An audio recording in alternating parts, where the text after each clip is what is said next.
Escaping the Butcher's Pit, a short story by Nicholas Lacalci. How did I get here?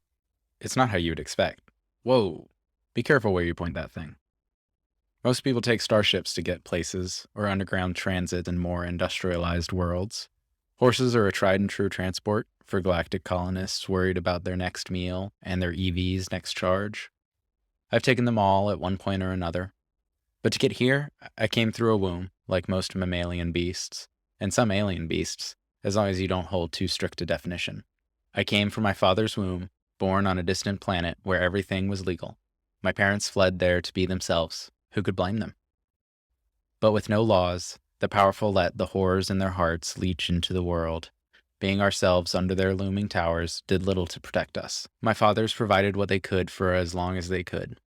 Unfortunately, like many people on our planet, they disappeared into the darkness one night. Captured by some dark pursuit, or lured into a trap set by others. As an orphaned boy, a generous butcher adopted me. She wasn't the kind of butcher that sliced into cattle or alien reptiles.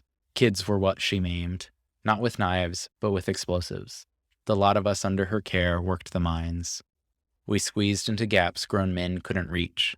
We set handmade explosives and sifted through the rubble for anything she might find valuable. The fingers of my right hand were lost one day, never to be recovered since they didn't fetch a price in the butcher's market. I was considered a man when I no longer fit into the cracks and crevices despite being a few years shy of 18. The city's terror and lures were advertised to me as I searched for a shelter to sleep under each night. I wonder if one of my fathers is sitting comfortably in a high tower. He had an uncanny knack for getting his way. I have no doubt the one who nurtured me for 9 months and another 9 years fell victim to one of the city's many cruelties. To escape the dangers of the night, I joined the Navy. They were happy to forge the paperwork for the extra credits that came with my recruitment. I did not know the dangers service held in and of itself. Their training was no worse than the butcher's beatings and beratings. They provided me with 2 nutritious meals a day and 1 new bionic hand. They'll likely want it back if they ever catch me. I was assigned to the powerful warship Mafaldine. Yes, the one you just faced off against. The captain and crew were more interested in the comforts of the central system than bringing pirates and smugglers to justice. They'd attack you all the same, but the justice you saw at the end of their blasters was far from what the judges of the central system intended. From the captain's perspective, extra comforts and credits were due to us, especially if the haul was twice the listed bounty. I learned that a few additional credits went far on the frontier worlds, where we occasionally stopped. And I saw that laws did little to hinder corruption. They merely produced hoops too high for us little guys to jump through. I soon found I had more in common with the captured criminals than the crew. They were just people from homeworlds like mine. Many were merely living on a ship that didn't have the blessing of the Navy.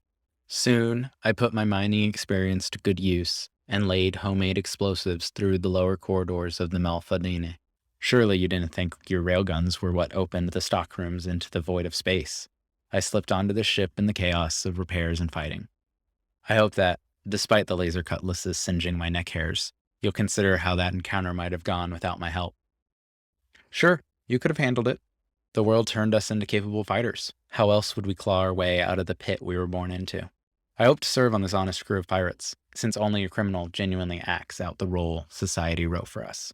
Hey, thanks for watching and making it to the end of the video. I hope you enjoyed it. If you enjoyed it, consider liking and or subscribing to the channel. I appreciate both. I want to thank my patrons who helped make this possible. If I did things right, their names should be showing up on the screen right now.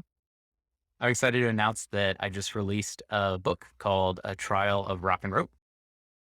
It's available as an ebook on Amazon. It's also available in paperback. And if you're a part of Kindle Unlimited, it's there as well. It's about Farron, who's stuck in the afterlife with a rock tied to his ankle, and he has to make it to the top of a mountain in order to escape. It was a serial on the blog, and a lot of people encouraged me to turn it into a book.